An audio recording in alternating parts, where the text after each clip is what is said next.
Well, I'm glad I'm not driving anywhere tonight. Thunder and lightning, heavy rain, but there's a loud bit. The Primera is down there. Can you just about see that? So at least it's not on the road in this. The might be just over there next to it. Not a day to be going out.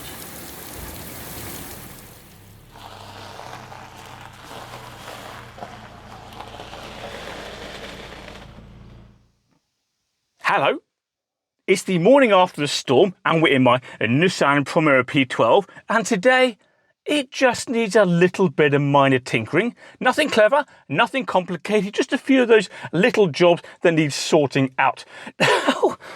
That storm last night went on for hours. I think it was about 3 o'clock in the morning before all the thunder and lightning stopped crashing around and I could finally go to sleep. Never mind though, I'm here now. Let's see what this car needs first.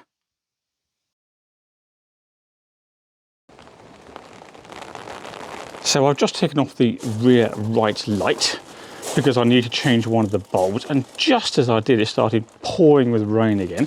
So what I've done to keep everything dry, I've put, can you see that? A plastic bag over the electrical connector and one of the old dog seat covers just there so it doesn't get flooded out. So while it rains, I'm taking shelter in the £100 Nissan Micra, which I suspect has a slightly leaky sunroof, but never mind, it's still drier than being out there, and I can at least get the new bulb inserted into this lamp. Right, let's have a look. So on the back of this rear light, we have this black plastic panel that needs to be removed, and it's held in place by 3 screws. There was one there, which I've already taken out. There was one there, much the same, already out, and the best one I've saved till last. So let's get the ratchet screwdriver in there. Out you come now. Okay, now, there we are. Now what I'm doing, so I don't lose these, is putting them into my magnetic parts tray. But I've got to be careful not to get confused here because I've got fastenings from 2 different cars. These ones here are from the Primera, the rear light area, and these here are from this £100 Micra, so, well, that could be from anywhere. Anyway, let's get that panel off. There we go.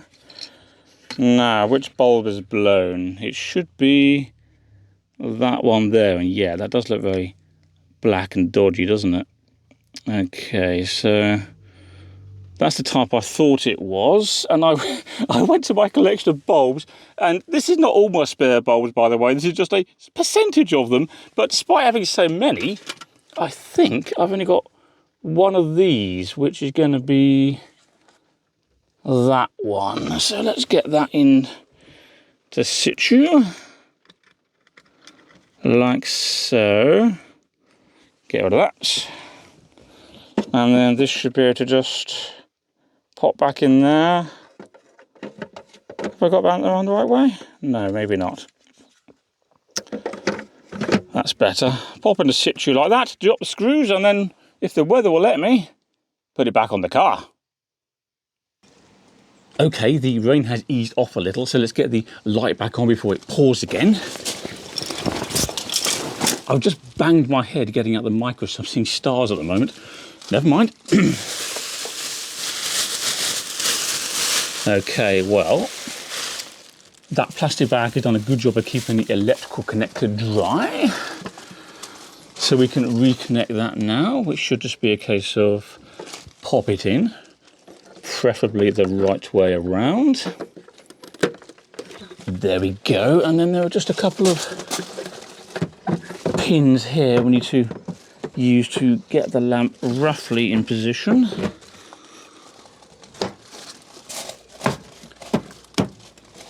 That looks good so far, but before I actually fasten it down with the bolts, I want to make sure that bulb is actually working. Right. Fingers crossed. Yep, that's fine.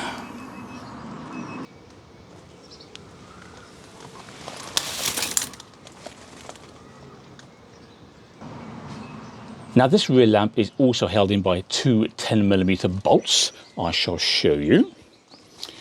There's one down there, which I've already done up, and that was far tighter and harder to get in than you think it should be, but it always has been. The second one is there, that needs a little bit more attention. There we go. Now, something to bear in mind if you have one of these cars. We have this piece of plastic trim that sits about there to make the area look neat and tidy, but behind that trim, it is inclined to rust, and you can see some corrosion here. Now, I have treated this general area before, and the same on the other side, but clearly it needs a bit more attention, but that is going to have to be a job for another day.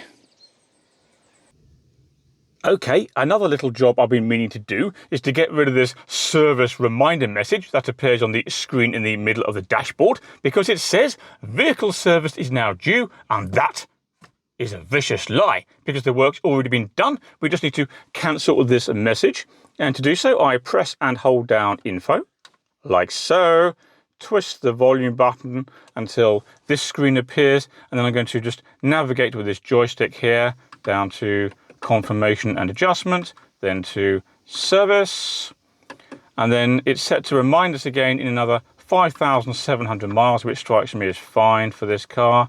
Press reset, and then the back button, which you can't quite see, but it's just down here. Back again, and now if all has gone well, the service message should be gone for another 5,700 miles. There's another little job I'd like to do, but it involves getting everything out the boot, including the carpet and all the tools, and I reckon as soon as I do that, it's going to rain again. I've just got that feeling. What do you reckon? Look at the sky up there. Doesn't look too pleasant. Tree looks nice though. Now, while the weather's decided whether to inconvenience us further, I have something to show you in here. And then I have an important question to ask you. So let's have a look. What we have is an engine sump from the Nissan Primera. So this sits at the very bottom of the engine and the oil pools down here. Now, this was replaced because, as you can see, it has gone rather crusty, and in fact it had to be repaired a little while ago because it was leaking, so there's some kind of sealant there. And the question is, how much do you think I had to pay to buy this sump? Just the price of the part, including VAT, not fitting, just this piece of metal, which, let's be honest, is little more than a glamorized baking tray. I'll give you a clue. My credit card is still sobbing. Anyway, let me know in the comment section how much you think I had to pay for this part. Ugh. So let's see if we can get a quick look at the new sump.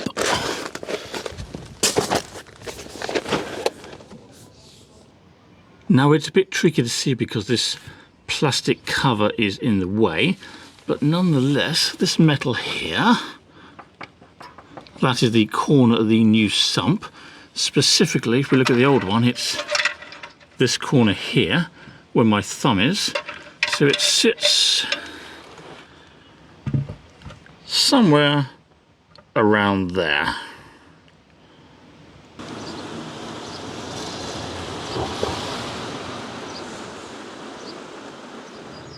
Okay, I've been waiting patiently for it to stop raining, which it now has. So I'm carrying on. I'm in the process of emptying the boot and dumping as much as I can into the 100-pound Nissan Micra, including our new camping chairs. We've got our very old hiking poles and one or two bits and pieces I carry, like some basic tools, water for the dog, and that sort of thing. I also need to remove this boot liner. This is quite good actually, because as you can see, it's a plasticky wipe clean sort of surface. So if you put muddy wellies in there or muddy dog, it can just be taken out and wiped clean. And as you can see, this one is tailored to fit this particular boot. Quite a modest price from eBay, as I recall. You can get them for most cars. That can sit down there for now. And now I need to lift up the carpet, and this is what we want to have a look at here. This tool tray, for want of a better term, because as you can see, it's broken and needs a little bit of TLC. Now, I've been thinking about how I can repair this thing, and one of the options is fiberglass. Now, fiberglass comes in thin sheets of material called mats, and these can be cut to whatever shape and size we need. So what I could then do is get one of these mats, put it down there and across here, and indeed much the same all the way around this broken area and of course on the other side. The mats would then be covered with some kind of resin, and the whole lot would go rock hard, and that would be a really good repair.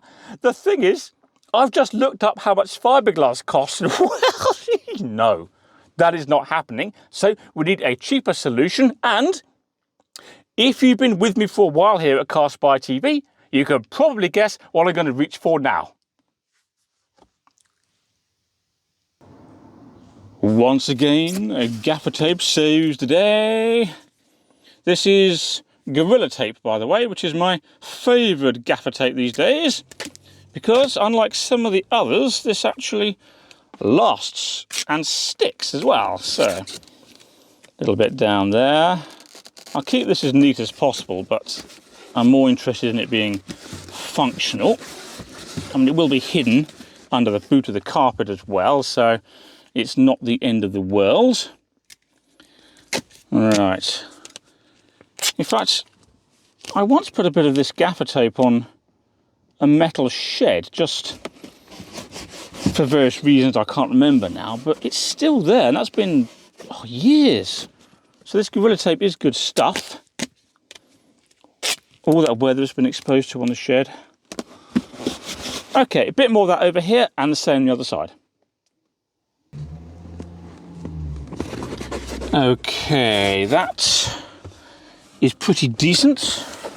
I've put tape all the way around there. This is the bottom side of it, and just on the top there where it's needed, and that is pretty strong, certainly good enough. It's not fiberglass good, but you know, good enough.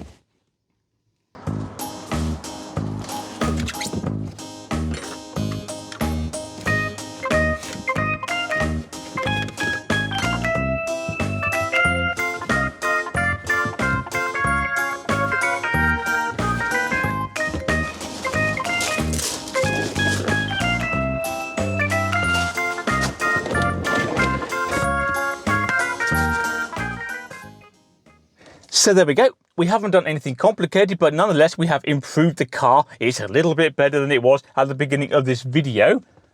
It's definitely going to rain again. Anyway, don't forget to subscribe to CarSpyTV for more content. Do me a favour and click like on this video, and I'll see you next time, most likely under an umbrella. Bye-bye.